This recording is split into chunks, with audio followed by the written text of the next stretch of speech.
कमी में लापरवाही नहीं होती। घर में आटा कम हो तो एक भी टुकड़ा छूटने वाला नहीं।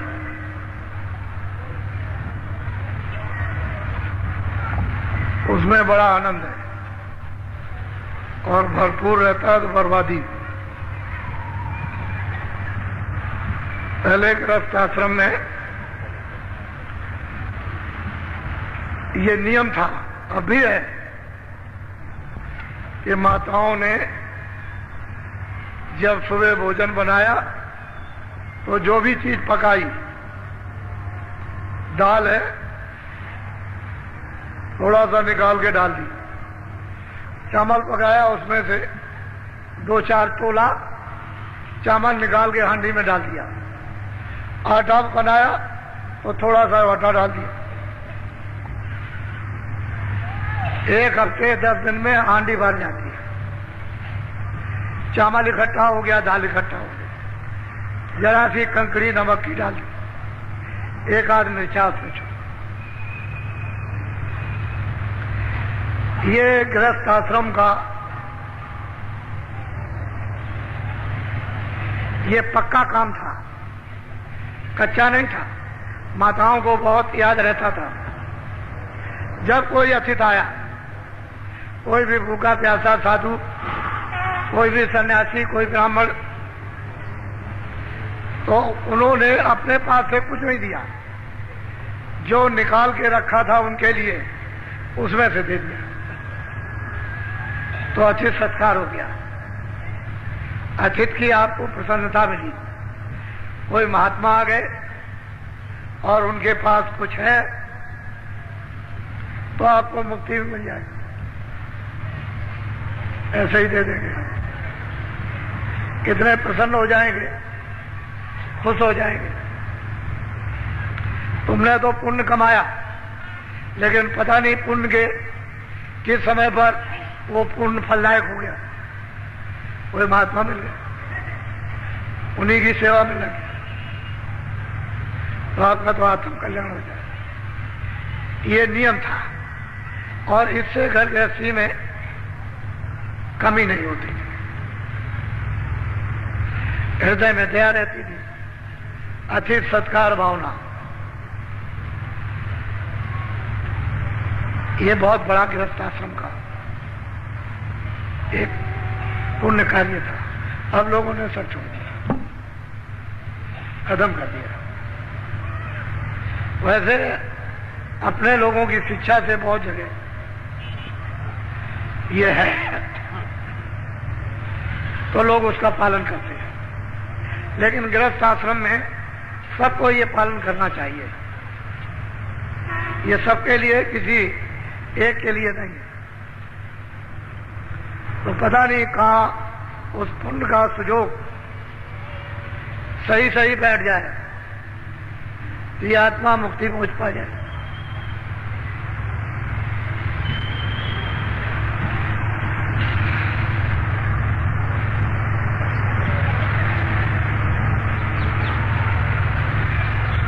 जय गुरुदेव, जय गुरुदेव, जय गुरुदेव, जय गुरुदेव नाम किसका, जय गुरुदेव नाम किसका, जय गुरुदेव नाम किसका।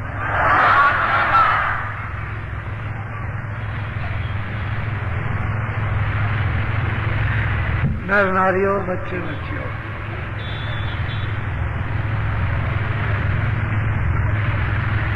आप सभी नर नारी किसी भी जाति या संप्रदाय के हो,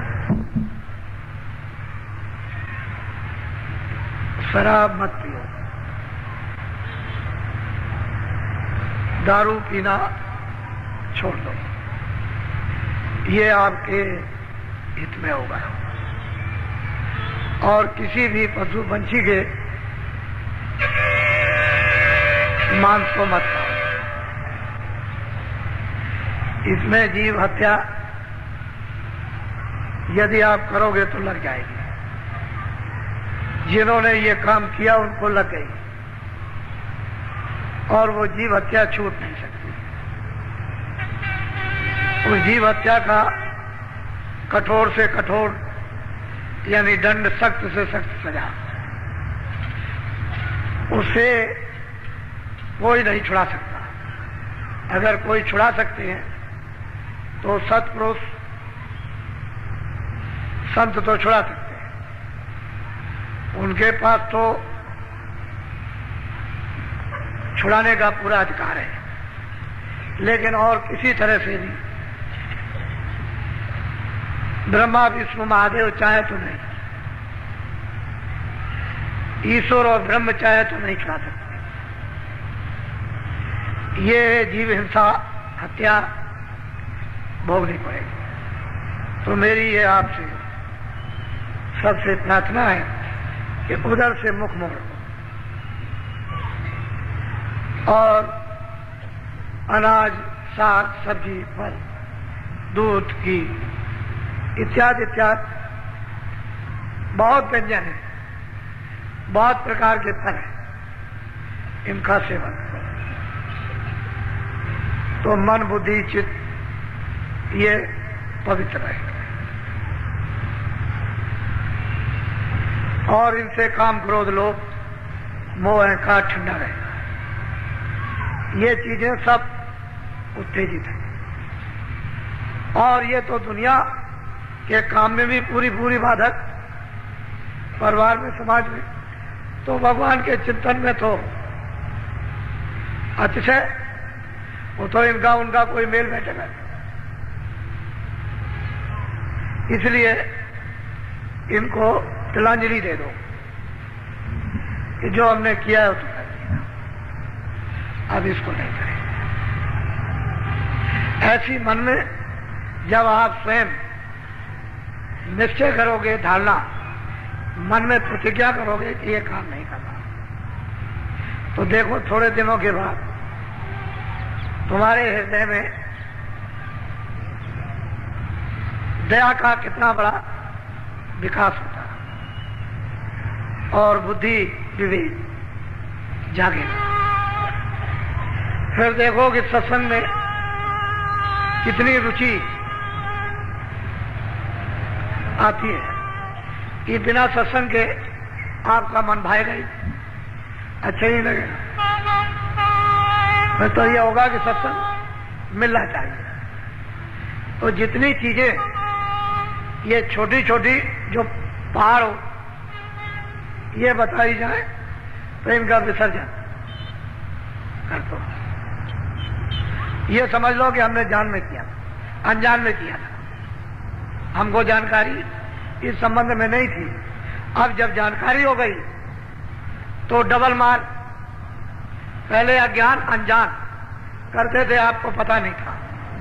अब सत्संग से ये मालूम हुआ और फिर आप इस पर करोगे तो डबल से भी डबल मार, फिर बहुत अधिक अपराध बन जाएगा। तो उसको आप हटा दो, अच्छा रहेगा। और जो साधक होते हैं, जो प्रेमी होते हैं, जो भक्त होते हैं, गुरु के आज्ञाकारी होते हैं कि उनके बगैर कुछ नहीं करते, हर इच्छा को अपनी उनमें लय कर देते हैं। और ऐसे गुरु भक्त जिनमें प्रीत, प्रतीत, आस और विश्वास और साधना तन्मय होकर के करते हैं, उनको प्राप्त होता है, अनुभव होता है। जब उनको अनुभव होने लगता है तो अपने गुरु से पूछते हैं कि महाराज आप ये बहुत भांत भांत के आप वचन सुनाते, लेकिन ये नहीं बताया कि आप कौन हो। कुछ अपना भेद तो बता दीजिए। कि आप है कौन और क्या चाहते हैं हमसे। हमारे ऊपर इतना दबाव क्यों डाला, यदि जोर दिया जा रहा तो बहुत प्यार से। वो भक्त वैसे जगी हुई सूरत है, सो नहीं रही, जाग गई। पूछती है कुछ अपना भेद बताइए जिसमें हमारा भी हित होगा और ये बेचारे जितने भी हैं इनका भी कल्याण हो जाएगा। तो भक्त अपने स्वामी से ऐसा प्रश्न करते हैं जो सबके लिए हो, किसी एक के लिए नहीं, सब को लाभकारी हो।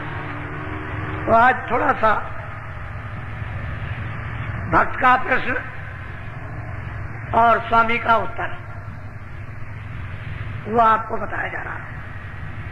भक्त भक्त ही होते हैं, उन भक्तों की तारीफ महिमा कोई कर नहीं सकता, ऐसे भक्त होते हैं। अब वो जो कुछ भी कहेंगे उसको आप बहुत ही ध्यान देकर और सुनेंगे और बुद्धि से सोचेंगे। बोलो।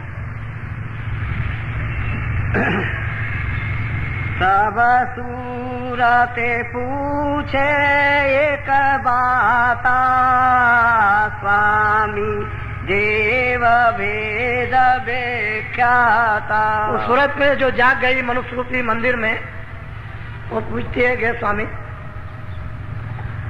आप अपना भेद वर्णन कीजिए, एक ही बात कीजिए, ये अपना तो भेद कम से कम बताइए कि आप चाहते क्या है,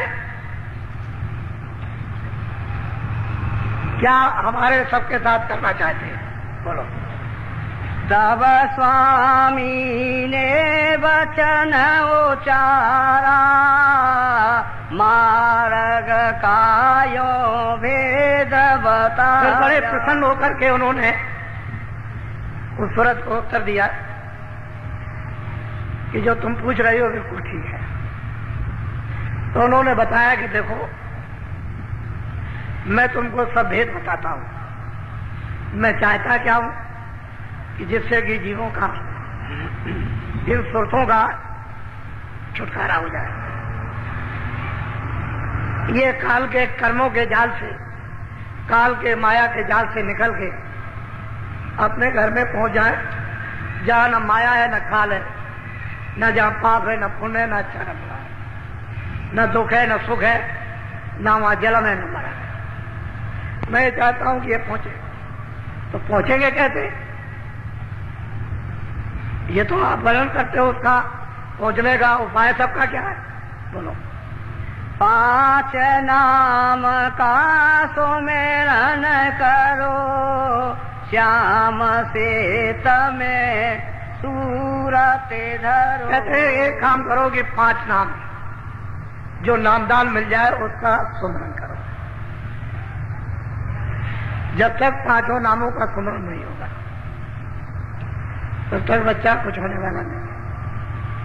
5 नाम का सुमरन करो, इसको तो लो पका है, और श्याम श्वेत में सुंदर करो, उसी को श्याम सुंदर कहते हैं। वो श्याम भी है और श्वेत भी है। श्वेत कहते हैं सफेद, श्वेत, श्याम श्वेत। शहतल कमल में दोनों रूप हैं, श्याम भी है और श्वेत भी है।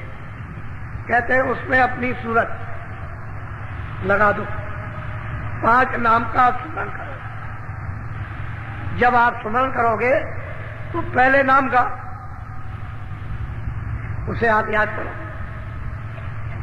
तो ये करो कि 5 नाम का जो गुरु विधि जुक्ति दे दे उसी के अनुसार स्मरण करो। श्याम श्वेत में अपनी दृष्टि जमाओ, जो सहतल कमल में श्याम सुंदर, जिनको निरंजन भगवान कहते हैं। ये काम करो।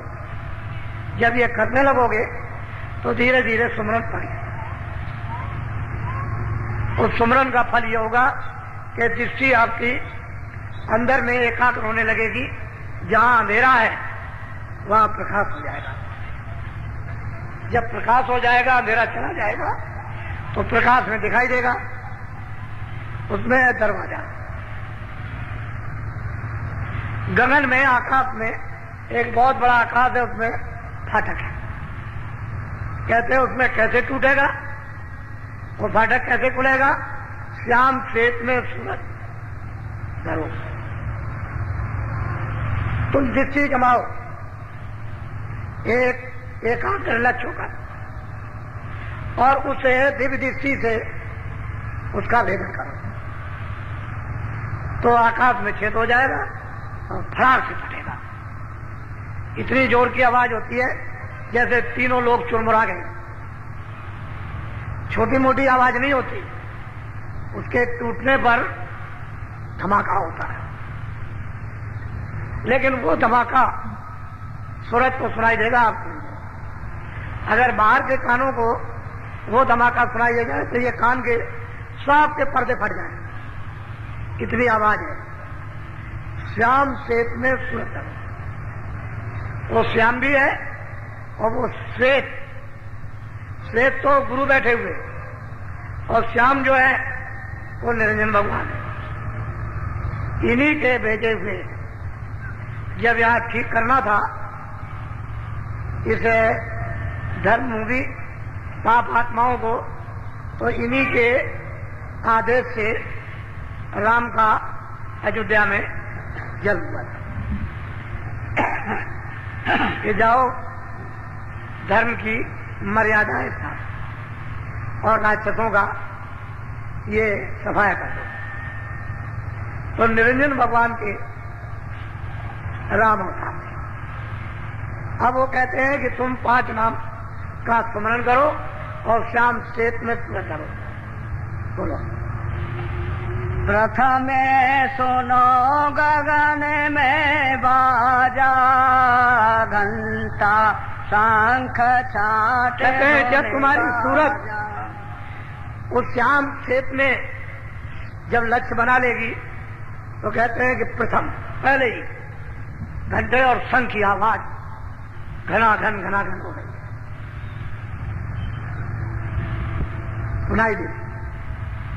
तब आप इसको मिलाओ कि मंदिरों में क्या होता है। तो ये उसका एक नमूना है, नकल।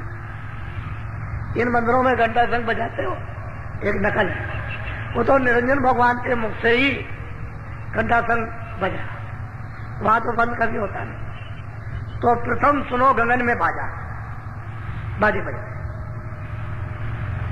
और इतने अद्भुत आनंददायक मीठे बाजे, ऐसा मालूम होता है कि अमृत से सने हुए।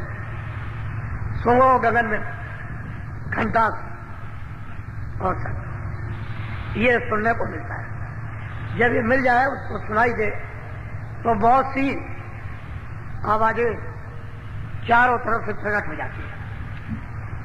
ऐसा मालूम हो रहा है कि अनंतों आवाजें उत्पन्न हो रही है। फिर उसको धीरे से घंटे और शंख की आवाज को छाट लो। धीरे धीरे धीरे धीरे छाटते छाटते सब आवाजें जो अन्न आ रही थी बंद हो जाए। उस आवाज के सामने वो आवाजें लय हो जाएगी, बंद नहीं होती, उस आवाज में सुनाई नहीं देती। जैसे कोई अब आवाज हो रही है और आप बोलते रहो छोटी मोटी आवाज से, तो सुनाई नहीं देता है।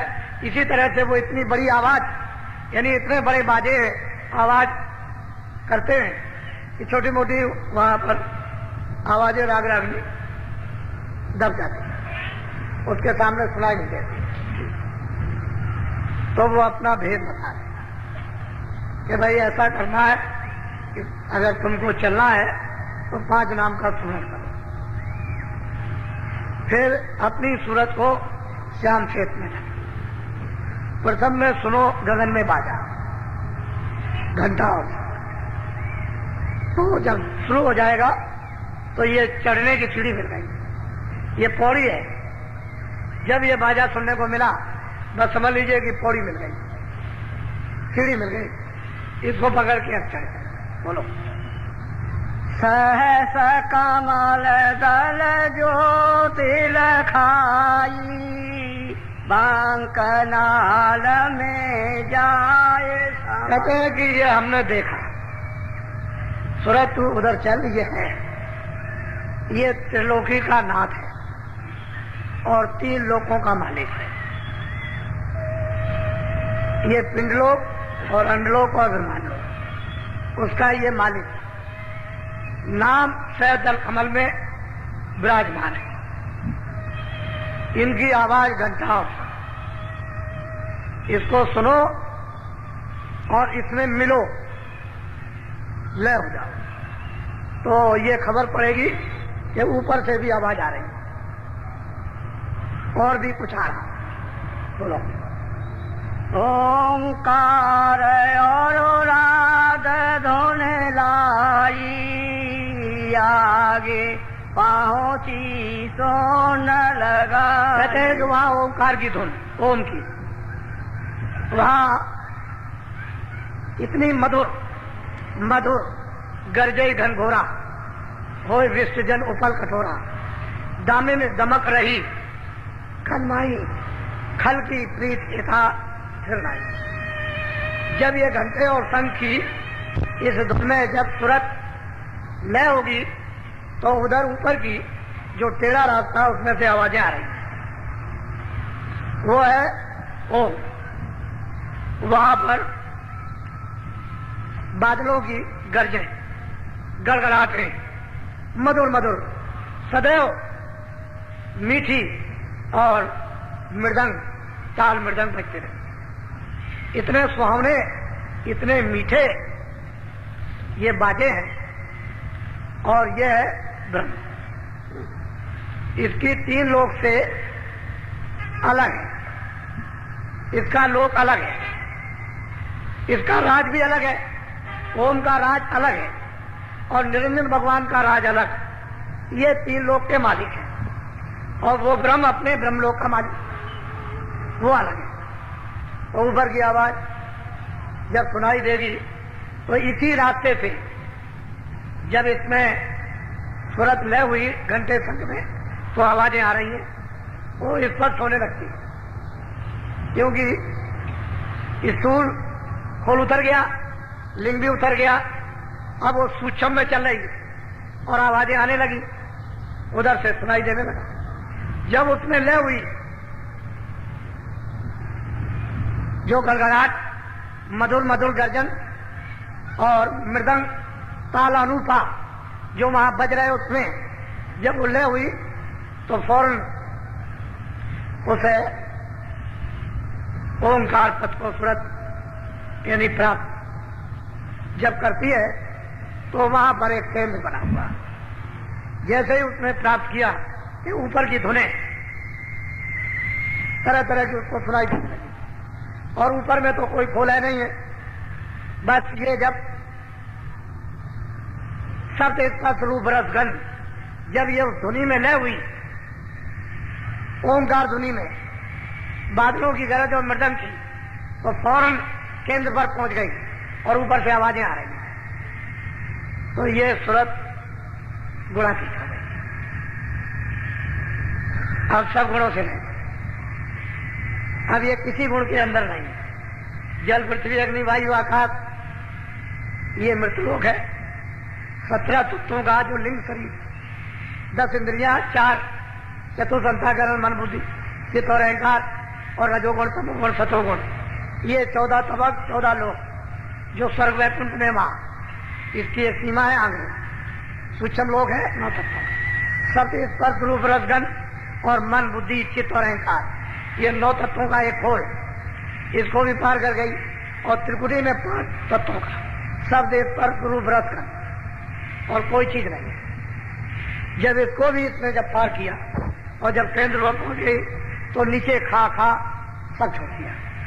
अब यही सूरत जो दोनों आंखों के पीछे बैठ गई, वो ओंकार पद में उनका तो साक्षात्कार ही लिया, लेकिन गुणातीत हो गई।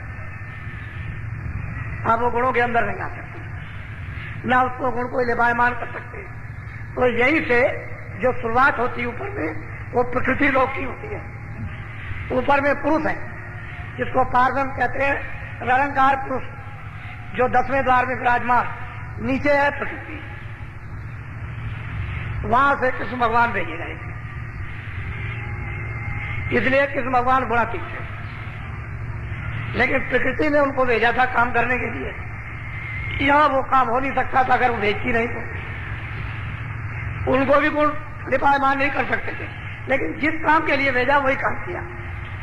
तो ऊपर में दुनिया सुनाई दे रही तरह तरह की, वो शून्य पद की आवाजें आ रही, और सूरज जब इससे अलग हो गई तो गुणातीत हो गई। अब वो शब्दमय हो गई, शब्द स्वरूप हो गई। अब उसके खोल तो सब उतर गए, कोई खोल तो बीच में मेलोनी का रहा नहीं। तो बस फिर क्या बात, फिर तो जब शब्द रूप हो जाएगी तो एकदम से मिट्टी चली जाएगी। बोलो। आगे पहुंची सोनम जार, रंकार दोने सोनी। बहुत प्यार से समझा रहे हैं भक्तों। देख भाई यहाँ के तो तुम हो रही, रास्ता तो चढ़ने का ही है, घर में पहुंचने का। जब उसने उस आवाज को रंकार की तिमरी सारंगी सुनी तो उसमें लय हो गई। फिर तो उसको सहूलियत हो गई, कोई बंधन नहीं रहा इधर का, कोई चिंता, कोई फिक्र, कोई लगाव। किसी तरह मन को भी छोड़ दिया, बुद्धि को भी छोड़ दिया, चित्त को भी छोड़ दिया, काम क्रोध भी छूट गए, ये सबसे अलग हो गई। प्राण भी छूट गए, सब नीचे रह गए, अपने अपने भंडार में ले हो गए। प्राण प्राण के भंडार में, मन मन के भंडार में, बुद्धि बुद्धि के भंडार में, चित्त चित्त के भंडार में, और 25 प्रकृतियां वो अपने अपने, इंद्रियां अपने भंडार में। ये सब लय होती गई, खाली सूरत रह गई, एक जीवन। अब तो सर्वांग दृष्टि हो गई, आगे भी देखे, पीछे भी देखे, दाएं भी देखे, बाएं भी देखे, नीचे भी देखे, ऊपर भी देखे, चारों तरफ। अब तो मतलब कोई पर्दा नहीं रहा। कहते हैं कि फिर वहां जब ये पहुंची तो निरंकार पुरुष का दर्शन, दीदार। वैसे तो ये दोनों पके हुए हैं, दोनों पूरे, प्रश्न करने वाला भी पूरा और जो गुरु है वो भी पूरे, दोनों पूरे हैं, उनमें कमी किसी में नहीं। लेकिन अब यह है कि गुरु है। ये प्रश्न क्यों किया गया? आपके लिए, जगत के जीवों के लिए।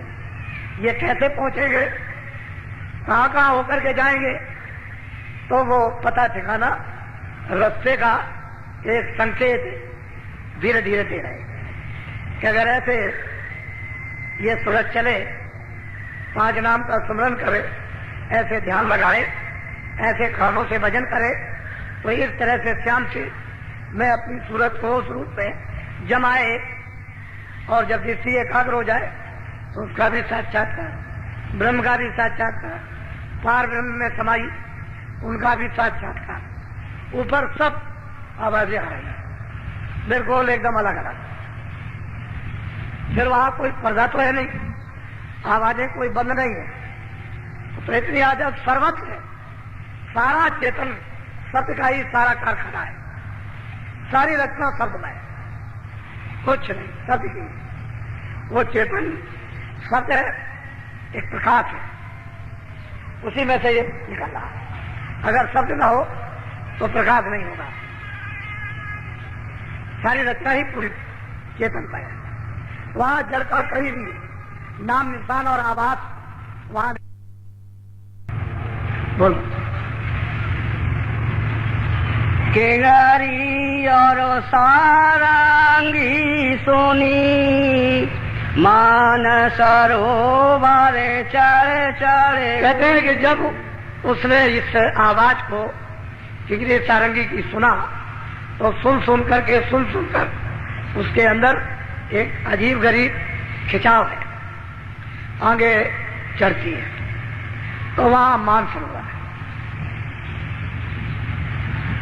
और इतना बड़ा सरोवर है कि उसमें कितने ब्रह्मांड जाकर समा जाएंगे,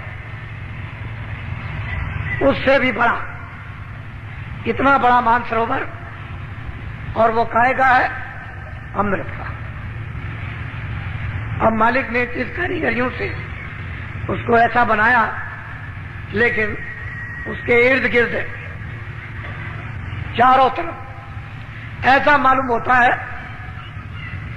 कितने करोड़ लंबा और कितने करोड़ पीछे लंबाई चौड़ाई, और उसके जो घाट बने हुए हैं वो ऐसा तो यहां कोई महल है नहीं, ऐसी तो कोई चित्रकारी नहीं, न ऐसी कोई रोशनी है, कोई नाम निशान को। ऐसे घाटों पर असंख्यों उन घाटों पर रूहें स्नान भी कर रही हैं और अमृत पी रही हैं। वो तो दृश्य ही है। जो सूरत यहां से वहां जाएगी उसमें स्नान करेगी तो स्नान करते ही पुरुष प्रकृति से, ब्रह्म माया से, ईश्वर और शक्ति से, ब्रह्मा विष्णु महादेव से और काल जाल से, जन्म मरण से सब दाग छूट गए। उसका यही स्नान, वहां से वह ऐसी रोशनी कहीं से, यानी ऐसा प्रकाश लाइट पड़ रही है, ऐसी अद्भुत लाइट जैसे कि वहीं पर वर्षा हो रही है। उसमें रूहें जीवात्माएं स्नान कर अमृत पीकर इतनी ताकतवर, इतनी प्रकाशमान, इतनी शक्तिदायक हो जाती हैं कि उनका मुकाबला क्या होगा। ये जो सूरत दोनों आंखों के पीछे जो बैठी हुई है, जब ये यहां से वहां पहुंच जाएगी और हंसों के साथ जब वहां मिलकर अपना रूप हंसनी धारण करेगी और अमृत पिएगी तो फिर क्या वर्णन होगा। तो रास्ते का एक चिन्ह बता रहे हैं। ये चिन्ह है रास्ते के कि ऐसे ऐसे तुमको जाना है, ऐसे ऐसे चढ़ना है, इस सहारे से ये भेद चढ़ने का है। यहाँ ये मिलेगा, यहाँ ये मिलेगा, यहाँ ये मिलेगा, यहाँ ये मिलेगा, ऐसे ऐसे चढ़। तो वो तो सूरत पहले ही चढ़ गई, तभी उसने प्रश्न किया है कि ऐसा प्रश्न किया जाए कि सभी जीवों का उससे लाभ हो, हित हो जाए। ऐसा प्रश्न हो कि किसी का लाभ ना हो। तो प्रश्न करने वाली भी पूरी और जिससे प्रश्न कर रही हो गुरु भी पूरे, इनमें से कोई अधूरा नहीं है। अगर वो नहीं जानती होगी तो प्रश्न क्या करेगी, बोलो। आगे महासोना मैदाना, जहाँ चार दोने ते मेरे समाना। कहते हैं कि आगे महासुन का मैदान है, वहां पर वो महाकाल विराजमान है। उनको महाकालपुर इसलिए कहते हैं, वो इतना महामैदान है कि उस इतना प्रकाश है कि उस प्रकाश को पार करना सुरतों के लिए बहुत मुश्किल है। जब वो स्नान कर लेती है मानसरोवर में तो उनको इतना प्रकाश ऊपर से मिलता है कि वो उसको बर्दाश्त करती है। अगर उनको मानसरोवर में बर्दाश्त करने का प्रकाश न मिल जाए तो उस मैदान प्रकाश में कोई जा नहीं सकता। तो आगे महासुन का मैदान है, बहुत वैसे रचना तो गजागज है, कोई ऐसा ही मैदान नहीं है, कोई भी एक तिल भर भी, एक कण भर भी रचना से खाली नहीं। ये महासुन का मैदान है। आगे भवन उपास स्थान है, वो सोहन पुरुष विराजमान है। उनका अधिकार ब्रह्म पर भी है और पारब्रह्म पर भी और ईश्वर पर भी, सब अधिकार लेकर के बैठे हुए हैं। और यहां तक तो महाप्रलय होती है, इसके आगे कोई महाप्रलय नहीं है। ये मैदान बहुत बड़ा है। आगे महासुन है, जिसको महाभंवर गुफा कहते हैं। उस पर वो सोहम पुरुष विराजमान है और वो वहां एक इंडोला पड़ा हुआ है। ये सब उसी धुरा पर सब के सब झूल रहे हैं। इतनी तेज चक्कर से पूरे के पूरे मंडल झूल रहे हैं, ऐसे चल रहे हैं। ऊपर से देखने में आता है कि सारे मंडल घूम रहे हैं इस तरह। ऐसा थोड़ा चल रहा, कितने युग कितने कल बीत गए बराबर यही।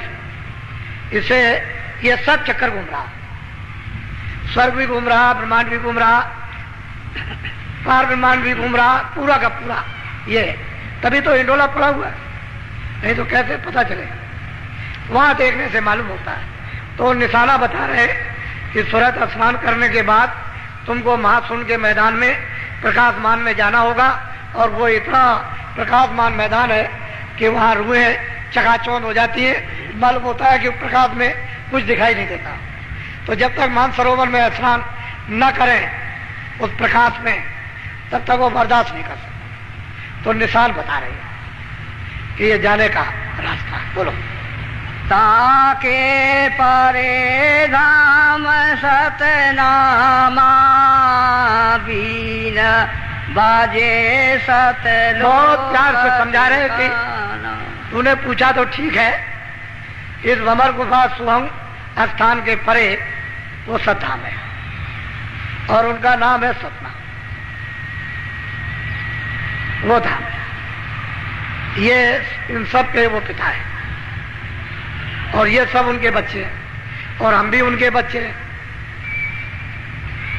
ये वही से सब कुछ मिला। ये जीवात्माएं भी सतधाम से, सतलोक से ये भेजी गई, और ये अलग अलग मंडलों में, ब्रह्मांडों में तकसीम कर दी गई। कहते हैं आगे सतधाम है। बोलो।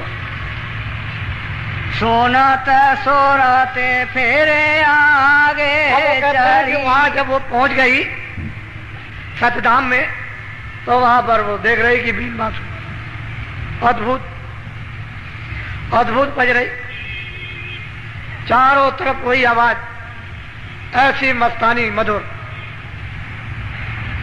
वो सत पुरुष का जो बाजा है वो सबके ऊपर छाया हुआ। वहां पहुंच करके सूरत ने सतपुरुष का सतधाम में, सतलोक में दर्शन किया। कहते वहां जाएगी तो सतपुरुष का दर्शन होगा। रास्ता ये चलने का है, लेकिन गुरु साथ, बगैर गुरु के उधर कोई नहीं। साथ रखना हर वक्त, उनको जरा भी छोड़ना नहीं। वो तो ऐसे लेकर के चले जैसे छोटा बच्चा है आंधा, उंगली पकड़े रहो, छोड़ना नहीं।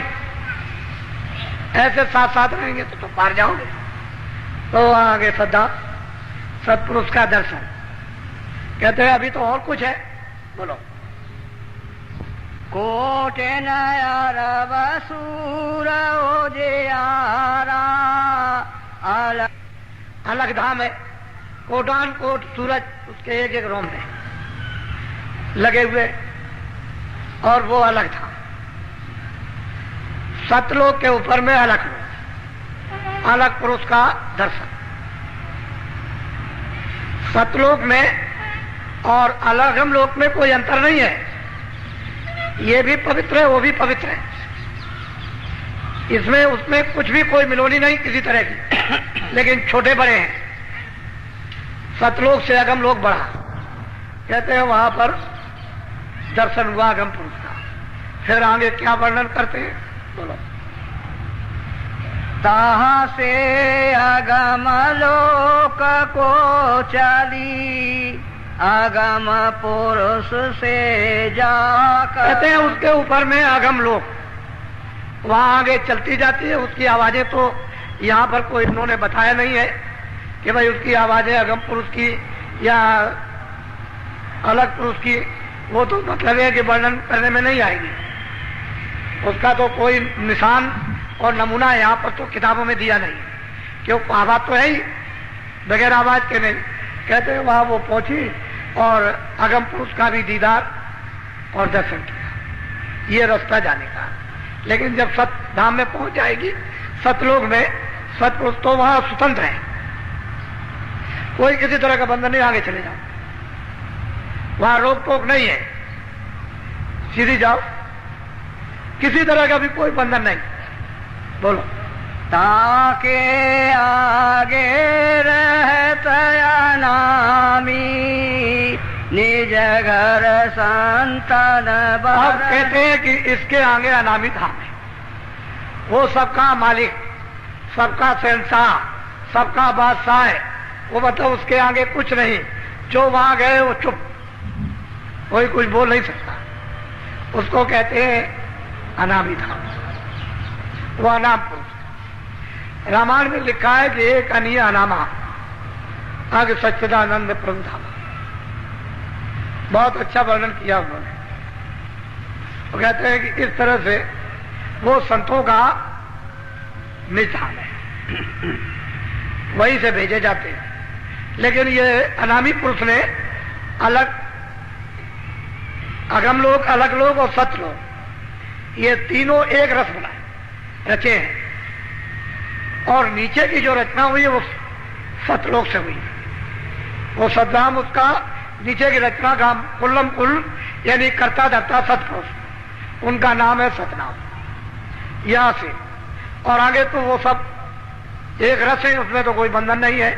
जब सतलोक में सूरत पहुंच जाए तो आगे चली जाएगी। उसको इतना बल, इतनी शक्ति उसके पास, और वहां सतपुरुष की ऐसी मर्जी के आगे जाओ, आगे चली जाती है।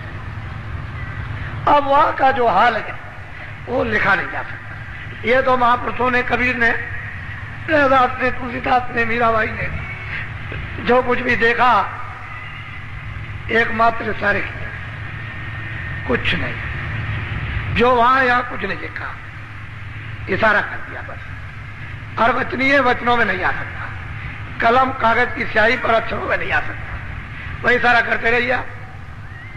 ऐसी रचना है, ऐसे रूप है, ऐसा प्रकाश है, ऐसा अमृत है। और वहां जो पहुंचा वो कभी लौट के आना नहीं। एक बार उसकी तो ये मौत जरूर हो गई कि जीवों को, जीवों के भंडार को एक बार दे दिया, और अब जो पहुंच जाएगा फिर कभी ऐसी मौज नहीं। और वो कहते हैं कि भाई काल हमने समझ बूझ के रचा, क्योंकि काल बगैर बनाए लोगों को खौफ नहीं होता। खौफ से ही तो आते हैं। अगर ये चले जाते तो लौट के आते हैं। तो जीव आए तो कितने युग और कितने कल बीत गए। ये इनका देश निकाला हो गया। महाकाल पुरुष, पार ब्रह्म, ईश्वर, इन सबको सत्पुरुष ने देश निकाला कर दिया। ये नहीं जा सकते आप। आपके जाने का तो रास्ता रखा है, लेकिन ये अपने स्थान पर रहेंगे, कभी नहीं जाएंगे। इनके जाने की कोई मर्जी नहीं, कोई मौज नहीं है। लेकिन अब क्या किया जाए? तपस्या की थी, उन तपस्या के बस होकर के सत्पुरुष ने इनको यानी वरदान दे दिया कि जाओ मैं तुमको देता हूं। तो जीवों के बगैर तो कोई रचना बैठती नहीं, तो जीव भंडार दे दिया। एक छोटा सा दिया, कोई ज्यादा बड़ा नहीं है। वहां तो सब रूहों की, सभी जीवात्माओं की पूरी गिनती है, लेकिन यहां गिनती नहीं। वहां तो गिनती से दी गई, और यहां उसकी गिनती नहीं। कागज पर कोई गिनती नहीं कि कितनी जीवात्माओं का भंडार दिया गया। अरे भाई, रुपए की गिनती थोड़ी है कि गिन के दे दिया। कभी कभी जब गिनती खत्म होती है तो लोग अपने शब्द एक निश्चित करते हैं कि नहीं ये गिनती मान ली जाए, लेकिन वहां तो गिनती सबकी है, उसमें नहीं। ये सीधा सरल भक्त के प्रश्न का आपके लिए उन्होंने संकेत में बताया कि भाई मैं तो वहां का रहने वाला हूं, मैं तो इस काम के लिए भेजा गया हूं, आया हूं, और तुम इस तरह से चले चलो। अब बेचारे काल जाल में यहां फंसे हुए हैं। इनको क्या मालूम है कि अंतर्मुख साधना क्या है? इनको क्या पता है कि ईश्वर क्या है, घंटा घड़ियाल क्या है? इनको क्या मालूम?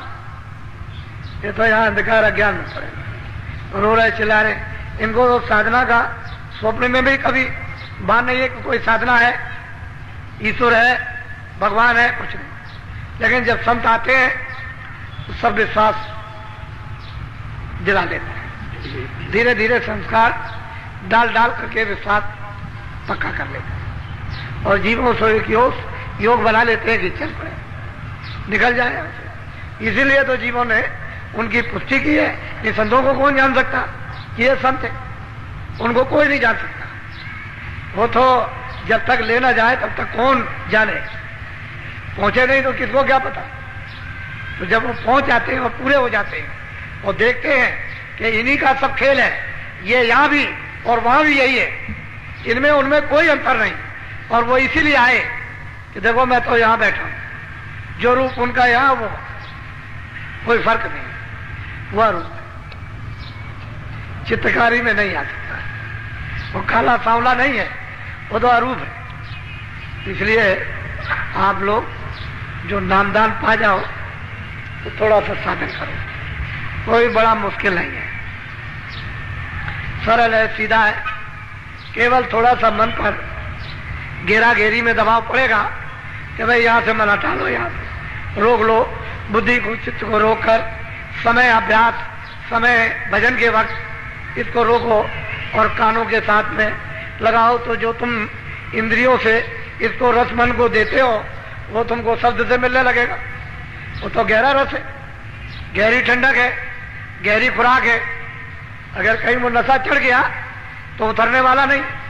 इसीलिए लोग चीखते रहते हैं, कहते भाई इसको क्या हो गया, ये पता नहीं, बदल गया, बदलता ही नहीं। तो उस पर गहरा रंग जब चटक चढ़ जाता है मस्ती का तो बदलता नहीं है। सब चीखते रहो, पछताते रहो, कोई कुछ नहीं कर सकता। लेकिन जब तक रंग नहीं चढ़ा तब तक आप भटक रहे। तो धीरे धीरे जो मिल गया वो आप धीरे से करो। तो देखो घट में घाट खुल जाएगा, जीवात्मा जाग जाएगी, कान खुलेंगे, आप धीरे से सुनने लगोगे, देखो शक्ति प्रदान होने लगेगी, ज्ञान होने लगेगा, भ्रम खत्म हो जाएगा, शंकाएं चली जाएगी। क्योंकि शब्द के साथ तो कोई शंका है नहीं है। जब शब्द से जुड़ोगे शंका अपने आप है। शंका तो अज्ञान है, वहां ज्ञान मिलने लगेगा, शंका किस बात। तो सब गुण है उस शब्द में, नाम में। और नाम जी जब जागे जोगी, इसलिए 5 नाम का सुमरन करो। वो आपको बड़ा सरल बताया गया कि सुमरन को पहले पका लो।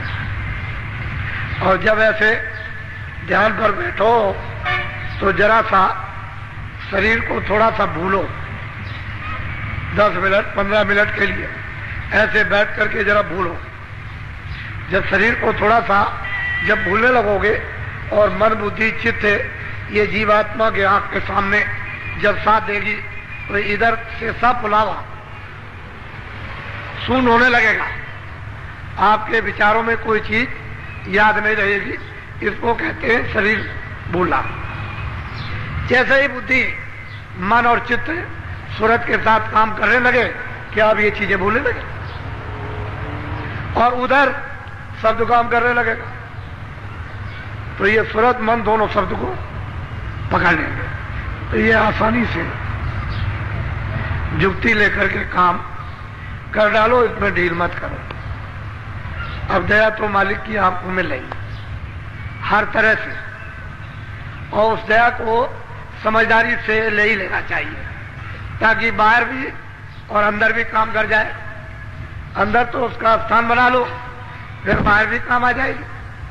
कोई चीज जमा तो करो, जब ज्यादा अफरात हो जाए तो किसी और के भी काम आ जाए। फिर महात्माओं के पास तो भंडार होता है, उनके पास तो कुछ खत्म होने वाला नहीं कि उसमें से कुछ घट जाएगा, घटेगा कुछ नहीं। वो तो जैसा उचित आपको समझेंगे वैसा ही काम करते हैं, जिससे आपका लाभ फायदा हो जाए और दोबारा पुनः ये जीवात्मा वापिस लौट करके न जाए और चढ़ चले। तो यहाँ घर आपका नहीं है, ये है परदेश। आज होगा अभी नामदान। कुछ लोग नए भी आ गए जो ये इच्छा लेकर आए हैं कि भाई 7 दिनों का साधना कार्यक्रम, इसमें नामदान होगा। तो चलो नामदान ले आए, 2 दिन सत्संग सुनेंगे, कुछ वहां करेंगे भी, समझेंगे भी, कुछ याद भी कर लेंगे। फिर घर लौट करके प्रतिज्ञा करके दृढ़ता ले करके कुछ करेंगे, कुछ चलते चलाते कुछ अपना भी भला हो जाए, नहीं तो दुनिया की ये मुसीबत तुम्हारे कर्मानुसार जो बादलों की तरह से छाई जा रही है और उसकी आभास आप सब लोगों को मालूम होने लगा कि आगे तकलीफ आने वाली है। सही बात है, तकलीफ आने वाली, वो कोई महात्मा का श्राप तो नहीं है कि भगवान ने आपको श्राप दे दिया, ये तो सब कर्मों का खेल होता है, उससे ये तकलीफें आती। आत्मा चाहते हैं भाई किसी तरह से तुम बच जाओ, ऐसे धीरे से निकल जाओ, तकलीफें बगल से निकल जाओ। और तुम अगर नहीं जानोगे, नहीं निकलोगे, तो सीधे तकलीफ में कूद पड़ोगे, तो तकलीफें आपको चाट जाएंगी, भस्म कर देंगी, तो वैसे ही रह जाओ, चले जाओ। दुनिया को रोते चीखते चिल्लाते तो समय काल, उस समय लोगों ने, योगियों ने, ज्ञानियों ने, सबने देखा, अभी देख लेंगे, उसमें बात क्या है। तो आप नामदान ले लो। इसमें दो बंधन है, एक तो नशीली चीज जो बुद्धि को पागल करती है, बीड़ी तंबाकू नहीं, हुक्का। इसलिए आपको ये कहा जाए कि खाना मत खाओ, कपड़े मत पहनो, काम मत करो, बच्चों में मत खाओ, तब खाओ। खेती करो, दुकान करो, दफ्तर करो, दवा लो, आप कपड़े पहनो, खाना खाओ, 100 बार, बच्चों की सेवा करो, अतिथि सत्कार उनका करो, आपका वो करें, सब करें। भाई बाद में तो समय बच जाए तो भजन कर, यही तो कहा जाता है। जब कोई काम ना हो तब कर लो, उतना तो समय आते से। अगर नहीं देते हो तो तुम झूठे हो। तुमने गर्भाशय में वादा किया था कि अब की बार मुझे इसे काल कोठरी से निकाल दीजिए, महान वेदना हो रही है, मैं आपका जरूर बदलूंगा। तुम बड़े वादा खिलाफ निकले, बड़े झूठे निकले कि तुमने अभी तक शुरू नहीं किया, इतनी प्रतिज्ञाएं करी, एक भी पूरी नहीं की। फिर वो पूछेगा कि तुमने प्रतिज्ञा की थी और ये पूरा क्यों नहीं किया, तो क्या जवाब दोगे उसके साथ? उसने तो काया दी, इसके लिए थोड़ी दी है, बुरे काम करो, अच्छे काम करने के लिए अच्छे काम करो। बुरा करोगे तो फिर वो सब पूछेगा, मुजरा लेगा, सब ले लेगा, छोड़ेगा कुछ नहीं। अच्छा काम करो जो फिर कुछ मांग ना सके। तो अब आप इसको समझ लो, नामदान लो। जो कुछ भी आप, आज भी लोगों ने मुझसे कहा, नए लोगों ने, कि मैं भजन पर ध्यान पर बैठा था तो मुझे कुछ सुनने को, कुछ देखने को मिला। हमने भाई छुपा के रखना, ये तो दरवाजा सच्चा है, रास्ता सच्चा है, वेद सच्चा है, नाम सच्चा है, उपासना जो कराई जा रही सच्ची सनातन है, उसमें कोई गलती निकाल नहीं सकता। तो जब दरवाजे पर बैठोगे तभी तो होगा। तो बताना नहीं, सब भजन कर। हमको तो बता सकते हो, क्योंकि हमको नहीं बताओगे तो आगे रास्ता कौन बताएगा। आप अपना बताओगे, मैं आगे रास्ता बताऊं। तो मुझे बड़ी खुशी हुई, बहुत प्रसन्नता हुई कि लोगों ने नामदान लिया और बैठ के कुछ थोड़ा बहुत तो मालूम हुआ कि हमारे घट में कुछ है। और तुम करोगे, जब कुछ समय लगेगा, करोगे, कुछ देर हो जाएंगे तो अपने आप सामने आ जाए। तो बहुत होशियारी से नाम ले लो। यह है मंत्र, दीक्षा, गुरु मंत्र है, इसको कहते हैं नामदान। अब वो दीक्षा गुरु मंत्र नहीं है, उपदेश में ही नामदान, और ये सर्वोपरि दान है, इससे बढ़कर के कोई दान। तो ये दान आप ले लीजिए। जो जो भगवान का नाम बोलूंगा सब लोग एक साथ एक आवाज में बोलना, आगे पीछे नहीं, और शुद्ध उच्चारण करना। और जैसे भी कोई कहते हैं कि भजन भी नहीं कर पाएंगे और श्रमदान भी नहीं, चलो रोटी बनाओ। तो कहते हैं कि रोटी भी नहीं बना सकते और श्रमदान भी नहीं करेंगे, भजन नहीं, तो चलो झाड़ू ही लगा दो। कहते हैं हमसे ये भी नहीं हो सकता, चलो पहरा दो, पहरा ही देने लगो। अगर मान लो कुछ ना करो तो सो, और सो भी नहीं सकते तो पानी में डूब जाओ। फिर क्या किया जाए जब कुछ ही नहीं कर। अब कुछ ना कुछ तो, ये जो श्रमदान, झाड़ू लगाना, पानी ये पिलाना, और ये उठाना बैठाना, ये सेवा करना, ये मट्टी फेंकना, तो असल में बात यह है इस सेवा का फल यदि आपको सोच कर चाहते हैं कि आपको आत्मा का मिल जाए, बातों को समझते नहीं, ऐसे वैसे हमको क्या पड़ेगा, लेकिन नहीं, कुछ ना कुछ करा करके आपको जगाना है, क्योंकि आप बहुत सो गए, बहुत सुस्त हो गए, मन आपका बिल्कुल मर चुका, परमार्थ का नाम निशान को नहीं, जरा सा भी उसमें अंकुर नहीं है। तो वैसे में अंकुर पैदा कर तो कोई ना कोई तो बहाना चाहिए। लोग जब आपको देखते हैं तो कुछ देख करके भी कुछ लोगों में समझ में आता, देखा देखी पुण्य, देखा देखी पाप, देखा देखी सत्य, देखा देखी असत, देखा देखी ईमानदारी, देखा देखी बेईमानी, देखा देखी भजन, और देखा देखी अगर कोई सो रहा है तो देखा देखी सो, कोई बैठा है तो देखा देखी बैठो। तो कुछ ऐसी चीजें होती है कि वो देख करके तो लोग देखते हैं ये सब, फिर कहते हैं अरे भाई इन्होंने तो 50 डलिया डाली, अरे भाई मैं भी कुछ पुण्य कमा लूं, तो वो भी 4 डलिया डाल देते। नए लोग जो बाहर से आते हैं खड़े होकर देखते हैं तो डलिया उठा लेते हैं, शायद कुछ हमको भी मिल जाए, तो मिलेगा तो उनको भी, लेकिन एक अंकुर, एक फुर्रत हुई, एक लगाव तो हुआ, तो ये कहेंगे कि मैं भी डाल के 2 डलिया आया था, कहेंगे सब जगह कि मैं बाबा जी के यहाँ गया था, वहां कितने लोग मट्टी डाल रहे थे, मैं भी 2 डलिया डाला, तो सब जगह तो एक मतलब ये कुछ बना, अंकुर तो कुछ बना, कुछ मतलब ये है कुछ हवा तो चली, नहीं तो कुछ नहीं। इसलिए अब ये सत्संग आज का